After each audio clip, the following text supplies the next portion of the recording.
जी friends, आज की video बड़ी इंपॉर्टेंट है। आज हम डिस्कस करेंगे जो क्यूसी का जो इंस्ट्रूमेंट है जिसको गैस क्रोमेटोग्राफी कहते हैं, जीसी।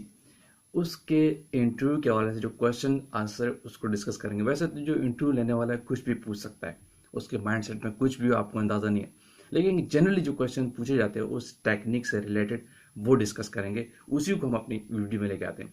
तो आगे चलने से पहले आप देख रहे हैं मेरे चैनल वॉइस ऑफ कियानी और मैं सफदर खान कियानी। एक बटन दबा के अपने चैनल को लाजमी सब्सक्राइब करना है। इन दी एंड अक्सर आप लोग भूल जाते हैं।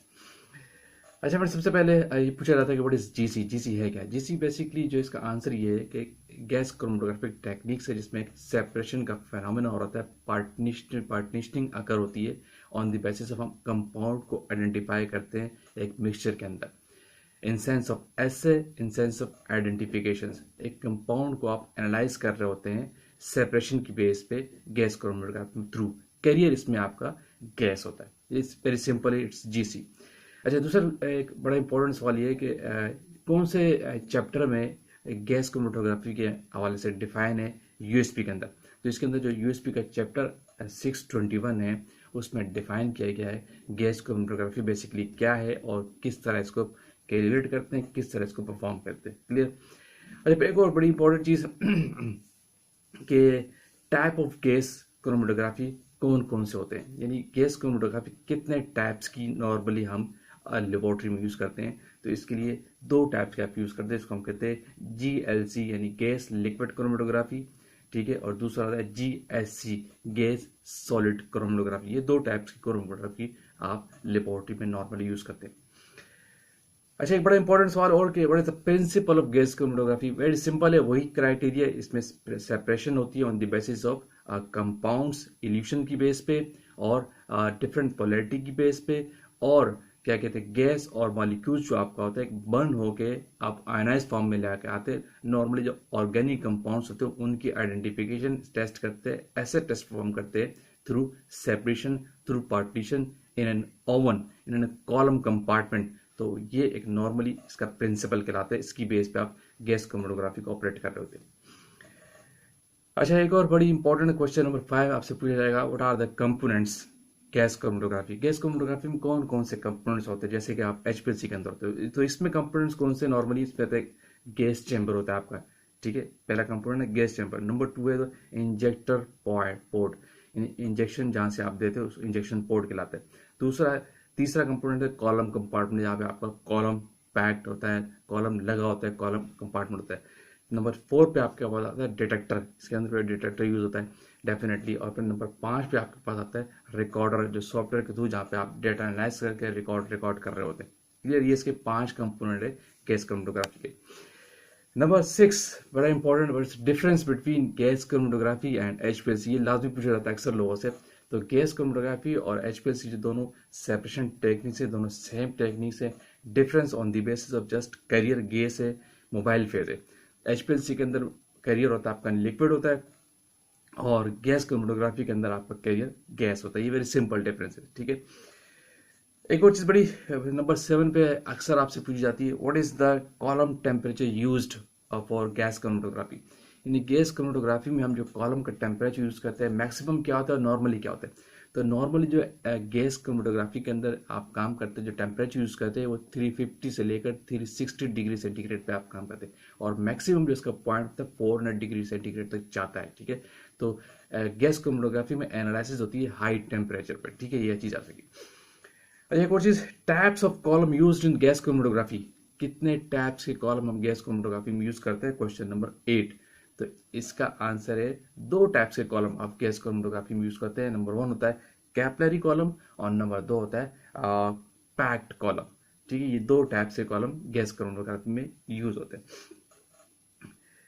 इसके साथ ये भी पूछ सकते हैं कि कॉमनली कौन सा कॉलम यूज होता है नॉर्मली जो गैस क्रोमेटोग्राफी में। तो नॉर्मली जो कॉलम गैस क्रोमेटोग्राफी में आप यूज करते हैं वो होता है कैपिलरी कॉलम। क्लियर? ये याद रखिएगा। फिर साथ question number 9, what are the dimensions of column used in gas chromatography. जो कॉलम यूज करते हैं गैस क्रोमेटोग्राफी में उनकी डायमेंशंस क्या होती है। तो जो आपका कैपिलरी कॉलम होता है, याद रखिएगा, जो कैपिलरी कॉलम यूज करते हैं नॉर्मली यही यूज कर रहे होते हैं आप। तो उसकी डायमेंशंस क्या होती है, उसकी लेंथ होती है 10 to 100 मीटर तक, ठीक है।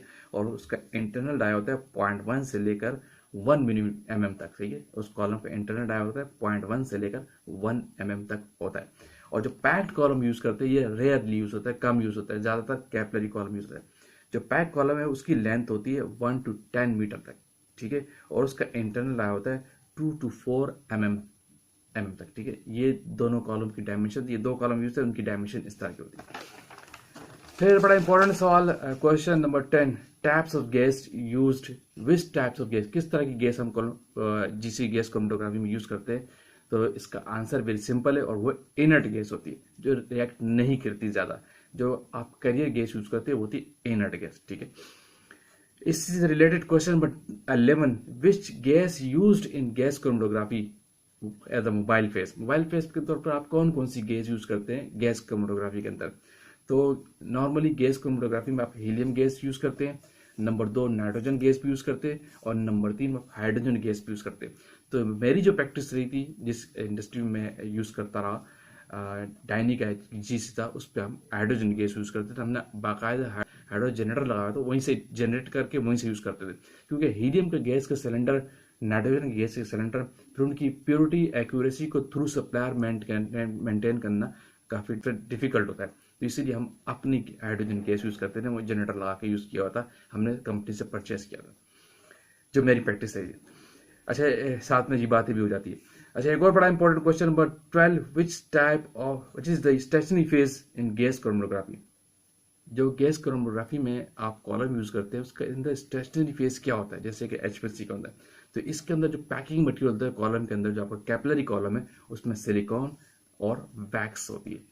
इस टाइप का स्टेशनरी फेज आप जीसी के कॉलम के अंदर यूज करते हैं। नंबर 13 बड़ा इंपॉर्टेंट सवाल है कि what are the detector types used in gas chromatography. ये लाजमी पूछते हैं अक्सर लोग आपसे कि गैस क्रोमेटोग्राफी में किस टाइप्स की, कितने कितने टाइप्स के डिटेक्टर यूज होते हैं। तो इसमें काफ़ी सारे डिटेक्टर्स हैं, ठीक है। तो उसको नंबर 1 पे जो डिटेक्टर आता है उसको हम कहते हैं FID, फ्लेम आयनाइज्ड डिटेक्टर, आप गैस क्रोमेटोग्राफी में यूज करते हैं। Number 2 NPD, nitrogen phosphorus detector use करते हैं। नंबर 3 NCD, यानी इलेक्ट्रॉन कैप्चर डिटेक्टर, ये भी आप यूज करते हैं। नंबर 4 आपके पास होता है FPD, यानी फ्लेम फोटोमेट्रिक डिटेक्टर, ये भी आप गैस क्रोमेटोग्राफी में यूज करते हैं। और नंबर 5 है PID, यानी फोटो आयनाइज्ड डिटेक्टर, ये भी गैस क्रोमेटोग्राफी में यूज होता है। और नंबर 6 पे एक और होता है MS, मास स्पेक्ट्रोमीटर डिटेक्टर। ये 6 टाइप्स के डिटेक्टर नॉर्मली गैस क्रोमेटोग्राफी में यूज होते हैं, ठीक है। और लेकिन जो commonly gas chromatography detector use होता है वो होता है FID, फ्लेम आयनाइज्ड डिटेक्टर। अच्छा, types of compound analyse in gas chromatography में, किस किस टाइप की गैस क्रोमेटोग्राफी में सैंपल्स आप एनालिसिस करते हैं, किस टाइप के कंपाउंड आप एनालाइसिस कर सकते हैं। तो नॉर्मली इसका आंसर ये है कि नॉर्मली जो आप ऑर्गेनिक कंपाउंड्स होते हैं और वोलेटाइल इन नेचर होते हैं, उनको आप गैस क्रोमेटोग्राफी पे एनालिसिस कर रहे हो तो उनकी टेस्टिंग नॉर्मली आप परफॉर्म करते हैं। एक बड़ी इंपॉर्टेंट जो क्वेश्चन नंबर 16 में आपको बता रहा हूँ, अक्सर आपसे ये पूछा जाएगा, ये बड़ी इंपॉर्टेंट चीज है। What is the split ratio in gas chromatography. तो गैस क्रोमेटोग्राफी के अंदर स्प्लिट रेशियो क्या होता है। तो गैस क्रोमेटोग्राफी में बेसिकली स्प्लिट रेशियो जो 1:5 होता है। स्प्लिट रेशियो आपको इंडिकेट करता है कि कितना सैंपल इंजेक्शन जा रहा है और कितना आउट ऑफ द चला जाता है। तो स्प्लिट रेशियो नॉर्मली जो गैस क्रोमेटोग्राफी में रखा जाता है 1:5, यानी 1% सैंपल जा रहा है और 4% सैंपल बाहर चला रहा है। इसीलिए स्प्लिट रेशियो की बड़ी इंपॉर्टेंस है गैस क्रोमेटोग्राफी के अंदर। उसकी वजह क्या है कि मिनिमम क्वांटिटी ऑफ सैंपल जाती है फॉर एनालिसिस, जिससे आपकी एक्यूरेसी के चांसेस बढ़ते हैं। जितनी आपकी कंसंट्रेशन कम होती है, एज यू नो, आपकी एनालिसिस उतनी एक्यूरेट में जा रही होती है। अच्छा, एक बड़ी इंपॉर्टेंट चीज, क्वेश्चन नंबर 17 के why we use high temperature for your gas chromatography. यानी गैस क्रोमेटोग्राफी में इतना हाई टेम्परेचर क्यों यूज करते हैं। 350 पे काम कर रहे हैं, 360 पे काम कर रहे हैं, इसकी क्या वजह है। इसकी वजह क्या है कि to elute the boiling point, high boiling point. अक्सर जो कंपाउंड आपके ऐसे होते हैं, क्योंकि आपको पता है गैस क्रोमेटोग्राफी में बॉइलिंग का फेनोमेना होता है, आयोनाइज करते हैं कंपाउंड को, फिर वो FID पे आकर डिटेक्ट होता है, वहां पे कंपाउंड बर्न होता है। तो जो हाई बॉइलिंग पॉइंट के मॉलिक्यूल्स होते हैं वो इजीली इल्यूट हो जाते हैं। तो इसीलिए गैस क्रोमेटोग्राफी में हाई टेम्परेचर इसीलिए रखा जाता है कि ताकि जिनका मॉलिक्यूल जिनका हाई बॉइलिंग पॉइंट है वो इजीली इल्यूट हो जाए, पास हो जाए। अच्छा, एक और बड़ी चीज, which molecule elutes first in boiling point same. अगर बॉइलिंग पॉइंट सेम भी है, अगर कुछ कंपाउंड ऐसे है बॉइलिंग पॉइंट सेम भी 1 से 2 है, तो फिर कौन सा मॉलिक्यूल पहले इल्यूट होगा, क्योंकि बॉइलिंग पॉइंट की बात हो रही थी कि हाई बॉइलिंग पॉइंट होता है तो मॉलिक्यूल इजीली रिमूव हो जाते हैं। लेकिन दो कंपाउंड ऐसे नहीं का मॉलिक्यूल बॉइलिंग पॉइंट सेम है, तो फिर कौन इल्यूट होगा? तो इसमें क्राइटेरिया होता है on the basis of particle size, molecule size. जिस मॉलिक्यूल का स्मॉलर साइज होता है वो पहले इल्यूट हो जाता है, ठीक है। और नॉर्मली जिनका बॉइलिंग पॉइंट कम होता है वो पहले इल्यूट होते हैं, लेकिन अगर बॉइलिंग पॉइंट सेम भी है तो फिर on the basis of particle size, molecule size की बेस पे इल्यूशन होती है। जो स्मॉल साइज का मॉलिक्यूल होगा वो पहले इल्यूट कर जाएगा, ठीक है। ये टेक्निकल सवाल। एक और चीज आखिर में क्वेश्चन नंबर 9 और डिस्कस कर लेते हैं कि what are the advantages of gas chromatography. ये आपसे पूछते हैं लोग कि गैस क्रोमेटोग्राफी का फायदा क्या है, इससे क्या हमें एडवांटेज मिलता है, स्पेसिफिकली लेबोरेटरी में हाई टेक्निक वो भी है, तो वजह क्या है? तो इसकी वजह ये है कि small sample quantity used. Gas chromatography में आपकी सैंपल क्वांटिटी स्मॉल जाती है और स्मॉल सैंपल क्वांटिटी जाती है on the basis of split ratio, ठीक है। तो इसी की बेस पे आपकी एनालिसिस एक्यूरेट होती है। दूसरा, हाई रेजोल्यूशन होता है। गैस क्रोमेटोग्राफी में आपकी पीक बहुत शार्प आती है और इसमें रेजोल्यूशन आपको बहुत अच्छा मिलता है क्योंकि आपका क्लियर गैस होता है। दूसरा, फास्ट एंड एक्यूरेट एनालिसिस होती है gas chromatography, is more accurate as compare to HPLC। तो फ्रेंड्स ये कुछ मैंने सिलेक्टेड क्वेश्चन निकालते, काफी सवाल से सवाल भी आ रहे थे कि गैस क्रोमेटोग्राफी के GC के इंटरव्यू क्वेश्चन आंसर डिस्कस किया जाए। तो आज की वीडियो का मेरा फोकस यही था। होपफुली आपने वीडियो लाइक की होगी, तो शेयर कीजिए, कमेंट्स कीजिए, और इंडियन अगेन को जो लोग चैनल पर न्यू है वो तो लाजमी सब्सक्राइब कीजिए ताकि इस तरह की टेक्निकल वीडियोज आप तक पहुंचती रहे। Thank you for watching. Allah हाफिज़।